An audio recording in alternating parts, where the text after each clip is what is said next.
Hi, everybody. It's your hostess with the mostest, Columbia. And today we're going to talk about what you missed during season 6 of Game of Thrones. Way too late. Okay, so there was a mixed feeling about season 6. Um, Season 6 I loved it. I thought it was great. Um, but I noticed that when I watched other channels, there was sort of this, oh, well, it's not this and it's not that. So I want to talk about some of the things that I think people missed um, when they analyzed Game of Thrones. Obviously, this is my opinion, so, take it or leave it, but this is what I think. The first thing I want to talk about is Arya and the Waif. Probably should have put this in the comments. So Arya, excuse me. So one thing I heard, I know particularly from Preston Jacobs and GOT Academy, and anyone I mention in this is not like a slight against you. I love your channel. If I watch you for Game of Thrones, that's special because I only watch 4 Game of Thrones channels, right? That's it. And I read the books, I've heard the audiobooks, I've seen every episode of the series at least twice. I really enjoy the Song of Ice and Fire. So if I talk about you in this, if I name drop you, I'm not being an asshole to you. I appreciate you. Keep doing what you're doing. Love you to pieces. Even you, Preston. I'm just jabbing at you, my nigga. I love you, Preston. I love your theories. I watch your videos. When I'm going to the liquor store, I turn on Preston Jacobs videos and I listen and I disagree. So let's talk about Arya and the Waif. A lot of people missed kind of what was happening with Arya and the Waif, particularly at the part where Arya defeats the Waif, right? I think that D&D should have showed that. I think that it was important to show that because it threw people off kind of what was happening. So let me explain to you what I thought was happening. The whole thing threw people off. First, people were pissed off because they thought Arya on the bridge. So let me set up the situation first. The scene goes that Arya is leaving the House of Black and White. She's hiding out one night, and then the next morning she comes out and she's got a new haircut and she's got new clothes on and this bag of gold, and she throws it at the sailor and says, "Hey, you're taking me back to Westeros." At that moment, and I forget, don't ask me what episode that was. At that moment, a lot of people were like, "What the fuck is this?" I heard theories from GOT, from Preston, that it was Jaqen, it was someone else, it wasn't Arya. Then when they found out it was Arya, they were disappointed. Then Arya gets stabbed by a woman that everybody knew was the Waif. I knew it was the Waif. You knew it was the Waif. We all knew it was the fucking Waif. All right, we saw it. Okay, we all saw it, and we all knew it. Okay, but we kind of yell at Arya because we're like, you don't know that's the Waif? But she did. The Waif in season 5 says to Arya, "You come in here with a coin you did not earn, whose value you don't respect," right? The Waif views Arya as almost like if Sansa joined the Faceless Men, right? As this sort of haughty rich girl who's trying to run away from her haughty rich life and become no one. She doesn't know Arya's struggle, right? We know she doesn't know Arya's struggle. But we know that that is how the Waif perceives Arya. She even drops a little reminder. You should leave, Lady Stark, before it's too late. So we know the Waif does despise Arya because she believes that Arya doesn't care about the House of Black and White. She's only there to use them. And in some ways, she's right about that. Moving right along, Arya knows the Waif to be the acolyte, right? The person that they're grooming to become a Faceless Man. So Arya knows that she's overconfident. Arya knows that she is a good warrior. Arya knows that the Waif is better than her. But she doesn't kind of let on to that with us. The thing that's the most important to remember is that Arya understands the Waif, right? She's not Sansa, right? Or I should say, she's not like season 1 Sansa, but the Waif views Arya as season 1 Sansa, okay? And that is her weakness. And so it's a battle of perceptions. Arya goes onto that bridge, she gets that haircut, she steals that gold, she's in the open because she knows that that is what the waif wants. That is what the waif thinks of her. And she is playing into that belief in order to catch the waif. Whether she gets stabbed or not on purpose is, can be argued. But we know that Arya is extremely intelligent. We know that Arya is not immune to pain, but can tolerate a high level of pain, right? But what we know about Arya should inform us about how she's going to deal with the waif. We know she's going to go back to Lady Crane because she can't go back to the House of Black and White. So in the next episode, she goes to Lady Crane's house, and Lady Crane sews up her wounds, and which obviously are not super duper severe. It's not like she got stabbed through the gut by a sword, right? If she was more likely to either die of sepsis or bleeding out or what have you, or infection, than she was of, oh my God, I've been stabbed and my organ has stopped. Right? So, or that she's been stabbed and her lungs are filling with blood and she's going to choke on her blood. It's not, we know that that's not the type of wound she has. Okay. And we know that Arya has a high tolerance for pain. So when people are like, oh, she can run with those stitches, and it sort of goes back to that, like, oh, there's adrenaline, right? Adrenaline is a painkiller, first and foremost. And so we know Arya is gonna if you know someone's trying to kill you, fuck the pain, you're gonna run. So we know that Arya is gonna run, right, from the waif. We know that she has a high tolerance of pain, so we know that Arya has a good chance of living, right? Simply because of all of the past experiences we've had with Arya. She escaped the Red Castle, which few ever do. She escaped the Red Wedding. Now, mind you, this is with the Hound's help, but keep in mind, and with Yoren's help as well. She escapes the Hound. She makes it across the Narrow Sea and not on a slave, and doesn't end up enslaved by someone. She makes it to the House of Black and White. She kills a guy she's not supposed to kill and still makes it. We know Arya. Arya can survive and will.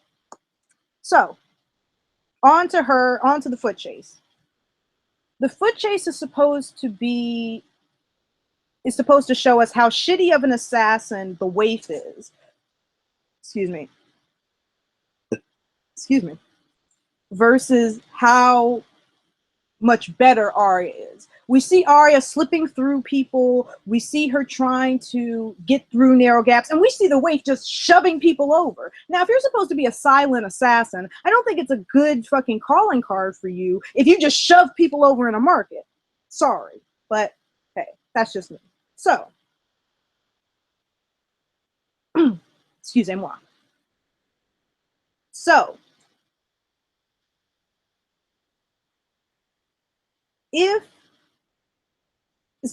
I lost my place. Okay, so the waif is running. Because I'm thinking of it in my mind as it's going. So the waif is running. That's, like I said, that's supposed to demonstrate that Arya is better at being cat-like and a silent assassin than the waif. Now we get to Arya running down the shaft, right? Arya, arguably, let's say 6 to 10 months in our time has passed between the time in which Arya has left Westeros and this moment. Arya probably knows the streets of Braavos well. In fact, she demonstrates that when she's Cat of the Canal selling oysters and shit. Or Lana. She's Lana, sorry. When she's Lana selling oysters and shit. She demonstrates that she knows the streets of Braavos relatively well. In that moment where she smears the blood onto the wall, that was intentional. She did that in order to lure the waif in. All of this has always been about luring the waif back to that hiding spot. sorry, my computer goes off and then I have to turn it back on and it's kind of jarring. She intentionally leads her back to this place, right? And then we see her cut out the candle, and next thing you know, she's got the waif's face. Well, what we didn't see was that Arya has what Dune fans will know as Bene Gesserit muscle control. She is able to move very slightly and and she's absorbed this kind of special power that the faceless men are supposed to have, right? It's hard, like I said, if you're a Dune fan, you know what I'm talking about. The ability to control your muscles and to move super, super fast.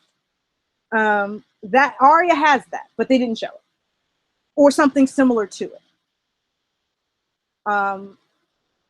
It's really clear that the waif was being tested the whole time. It wasn't, Arya wasn't just an acolyte. She was a test for the waif. And the waif proved that she will kill people that she's passionate about killing, which is anti the church. She has proven that she is not a silent assassin, that she actually makes quite a bit of fucking noise. She has proven that she is no good at being a fucking assassin. Okay? The waif has proven this. So we know, okay, without even having to think or guess about it, we know that the waif is a shittier faceless man than Arya. And her death only proves that even more. Right? Arya might not be the world's greatest faceless man, but she's better than the fucking waif was. And Arya knew that, but she had to lure the waif in with the image that the waif was used to, the image that the waif had created about Arya. And once again, I will reiterate, I think it's really crazy that, you know, the waif wanted to sit here and talk about Arya not understanding the church when she is going out here and killing someone that she is passionate about. And that is not allowed. You're not supposed to be killing people because you want to kill them, right? That's what Jaqen says to Arya. Is death a gift that only comes for the wicked? No, it comes for everybody. So for her to be really jazzed about killing Arya, that was a sign she wasn't really that good at it to begin with. Arya been done had the power. We know when she killed Meryn, she had the power, right? The poison wasn't going to kill Arya, all right? We know she's no one because she drank the poison and lived. We've already established that she's no one. We know she's no one. Okay? But I know niggas didn't want to see that. But if you watch, if you can, try to watch as many of the season 5 clips of Arya and the Waif, and then watch season 6, and tell me that my explanation doesn't make some fucking sense. Let's move on, I think, to Sansa and Jon, because Sansa and Jon's a really important one.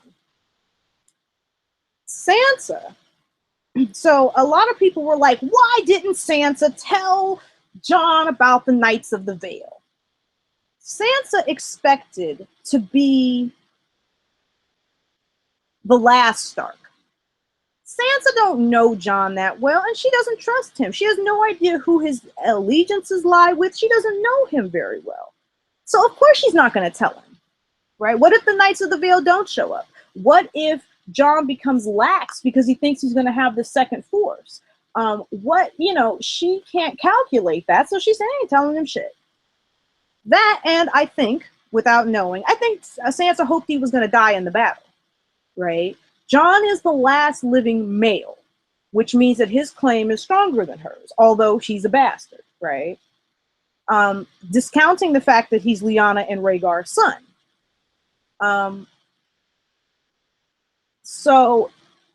But he as a male still has a stronger claim. So really solely because he's a dude. And we see that play out in his crowning as King of the North. Sansa kind of was hoping he would die in the battle. And the fact that he didn't show it on her face, because when she saw him chasing Ramsay, she looked disappointed as shit. And I don't think it was because he was going to kill Ramsay. I don't think she wanted to kill him, but she didn't really give a fuck. Right? Sansa saw, oh shit, this motherfucker is still alive. She don't want this motherfucker to be alive. She wants to rule.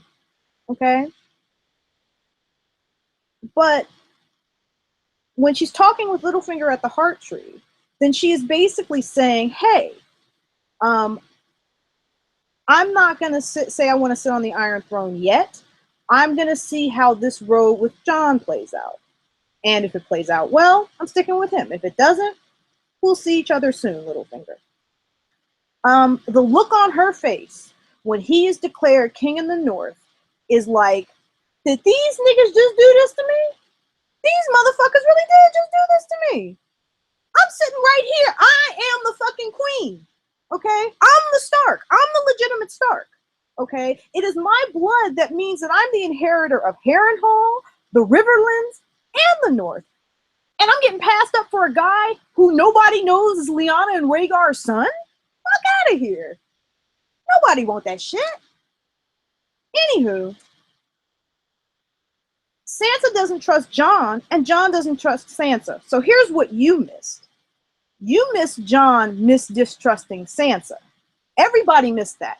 Because, now, let's go to the evidence. The evidence is when Melisandre, Jon, and Davos are talking, he really has no authority to banish Melisandre. He should have gotten Sansa. Sansa should have fucking declared Melisandre exiled or executed her, and then she goes. But he's basically her brother at that moment. He's not king in the North. He doesn't have the authority to exile her. He's a general.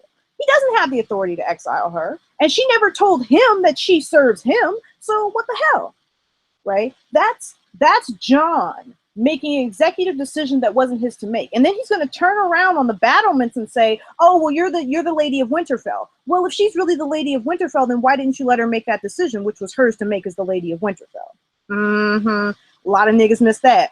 Sorry. By the way, guys, if you go to Alex Anderson, I am an African-American, so I can say niggas all I want to. Anybody can really say niggas all they want to. As long as you're not directing niggers with some hatred at other people, you know, that's your nigga over there, that's your nigga. Anywho. I may have to go soon, guys. So if I do, nobody's really watching this, so I'm not talking to anyone but myself. But I shouldn't have revealed that. But I may have to go soon, so I will do. So if I do, and I have to cut this off, then what I'll do is we'll talk about Jaime and R'hllor in a separate video. But I'm going to try to make it to Jaime. I think that was really all about Jon and Sansa. I do want to make this point about Jon and Melisandre. It was wrong what Melisandre did, right? No question. That burning, she should have burned Selyse before she burned Shireen, right? It was wrong.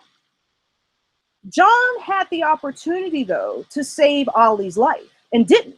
Right? Jon could have said, you know what, you're too young, you didn't understand what was happening around you, you have all these feelings, Tormund did kill your daddy and mama, here's a knife and a pelt, your exile beyond the wall. You know, if you come back, I'll have you hanged as an oathbreaker, or whatever the fuck. But he had the opportunity to save Ollie's life. He didn't have to hang Ollie, and he did. So I don't understand where he gets the moral high ground on Sansa. Davos damn sure has it, because Davos ain't never done shit. And Sir Davos the best damn character in this motherfucker. But at the end of the day, he does not have the moral high ground to say that what Melisandre did was wrong. Because he had an opportunity to save a child's life, and he didn't. So who the fuck was he? But I won't start hating on everybody's favorite character, Jon Snow. What I find interesting about Jon Snow is that people are willing to accept kind of his immoral decisions because they like him, because he's less immoral than other characters. People love Daenerys. She's a horrible fucking person. All right, I'll go into how Daenerys is a terrible person later. If you are a person who watches Game of Thrones, though, and you think that Daenerys' villainy starts with her obtaining these Dothraki, you're wrong. You're wrong as shit. It started the day she let her brother die at the hands of her husband. Okay.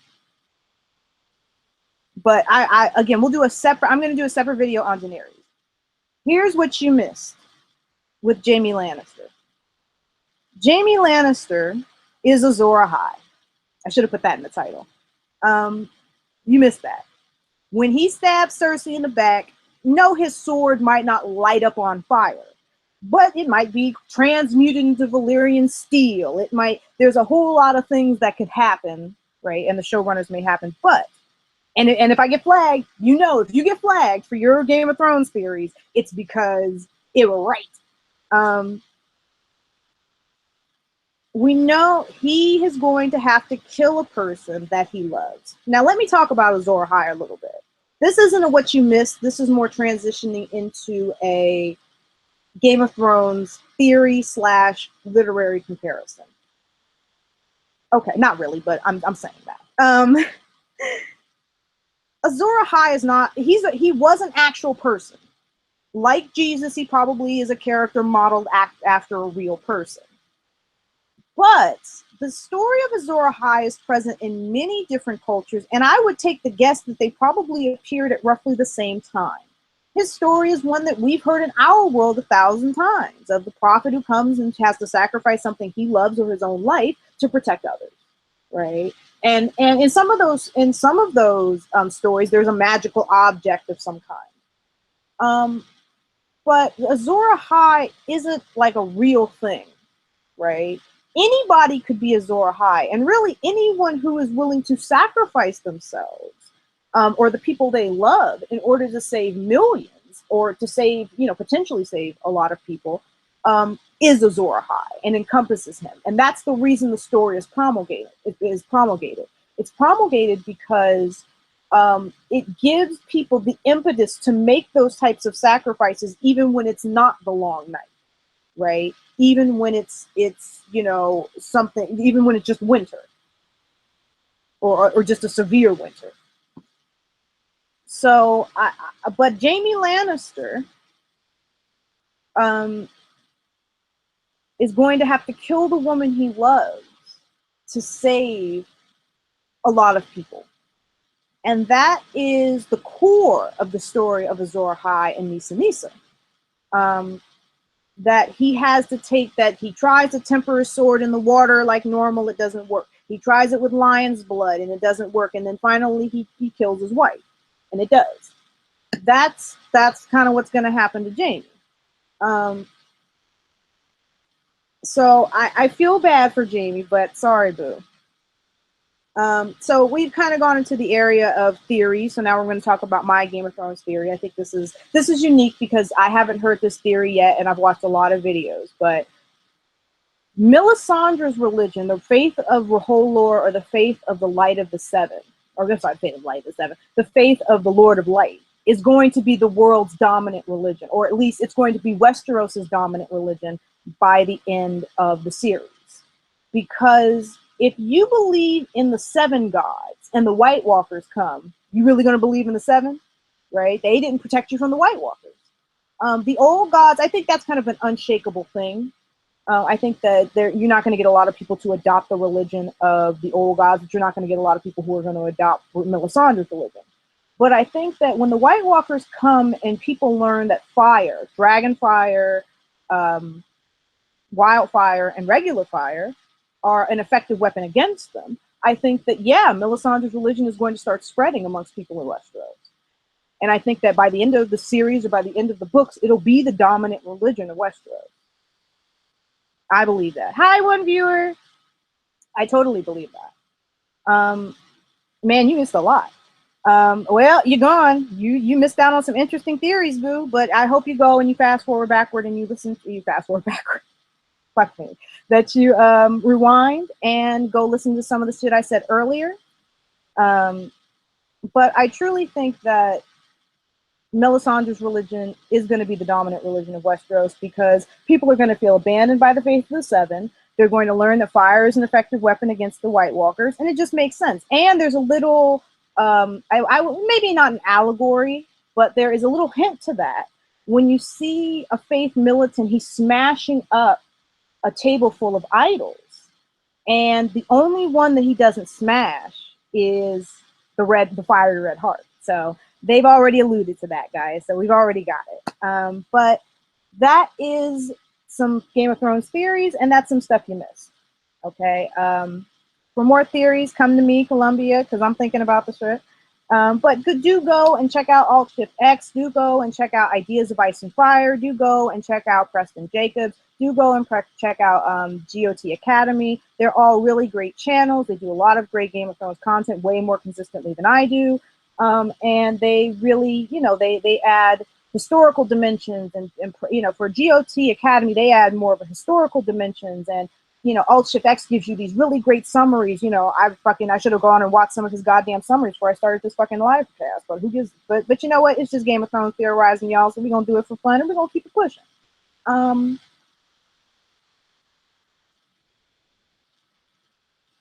And if you're, you know, if you want to hear some of the, you know, the great theories, go to Ideas of Ice and Fire, go to Preston Jacobs. They always have really great theories of intrigue that, you know, and you start to suss them out, and, you know, you start thinking about them. Wow, could this really be that? You start adding to them, and oh, you know, they're just amazing. There are a lot of really good, amazing, you know, Game of Thrones channels out there, but those are the ones I personally watch.